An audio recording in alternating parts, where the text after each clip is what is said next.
Silence. Oh, you want me to talk now? Yes. Oh, Okay. I didn't know that. Hello, this is Florence Doebley. I've been married to Eugene for 61 and a half years. Happy years. Good.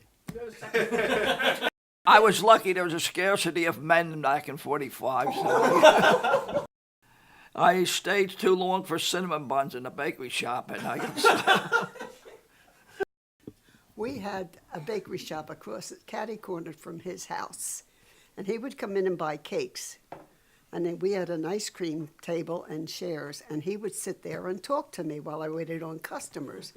Till his grandmother would stand on the front porch. Well, I would put the coffee pot on and then go get my cinnamon buns. And of course, I burned the bottom of a couple coffee pots, but.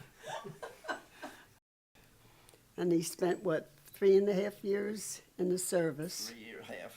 Yeah, until he got wounded, and then he came back, and we got married. And then he was in Valley Forge Hospital, and I had a room up there. I stayed in the room while he was in the hospital for his treatments and stuff. And then when the evening came, he would go back with me to my room, and he could spend the night with me. I said when we first got married, we got our apartment, and I went back to work the first day. And I got up that morning for work, and there was a nice plate sitting out with 2 fried eggs, pieces of bacon, toast, hot coffee. And I put up with that for about a week, and then I told her the truth. I don't really like a big breakfast like that. Just a Danish will do.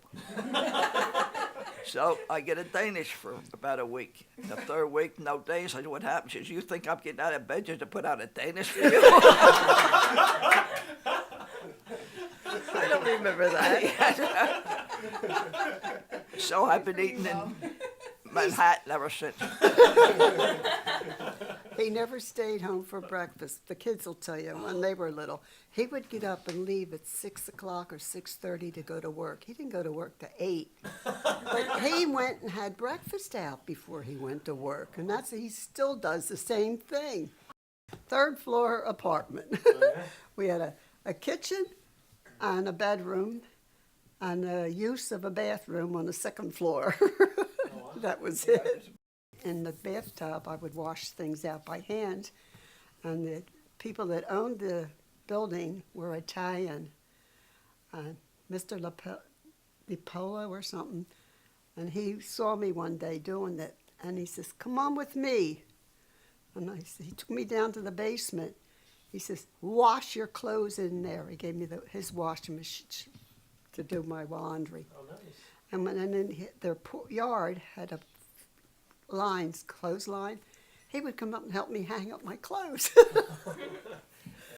They liked me because I used to wash the steps down between the 2 floors and do the front porch and stuff for them. So they liked that.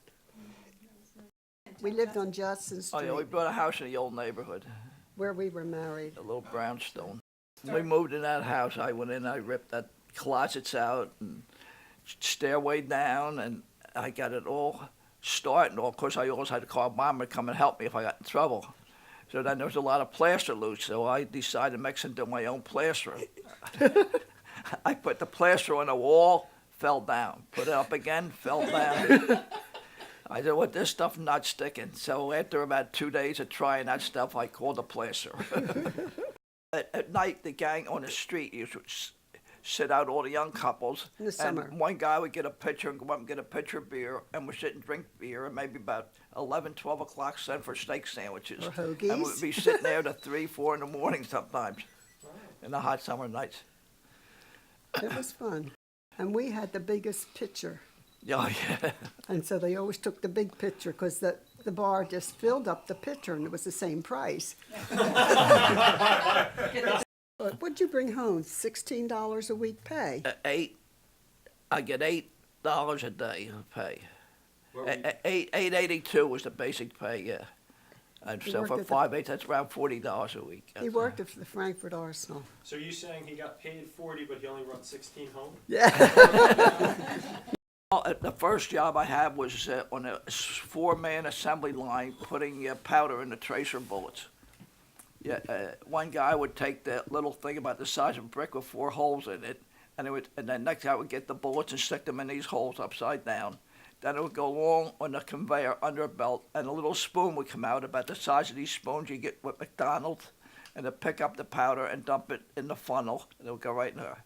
Then the last guy, he would get these and put them under a press, and the press would come down and compress the powder. And if he didn't push it back there right, whammo. Every now and then, fire. Really? Everybody would grab a fire extinguisher and everything got wet with the fire. Then I got transferred to the proof house where they did small arms testing. And I was in copied down the records of the velocity of the bullets and all like that. And then I was there about a year, and then I transferred to the place where they call it the test labs or something like that. And there was one physicist and two technicians, Sacco and I. And he ran the instrument, and I was in the range, did all the propellant work and all like that, loading the guns and pulling the trigger and firing them.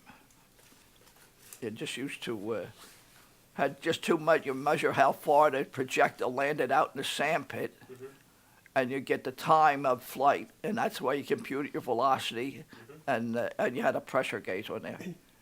And that's the way it was when I started, three of us. When I left, there was 3 physicists, 4 engineers, 3 technicians, and then the guys doing the loading and firing down there.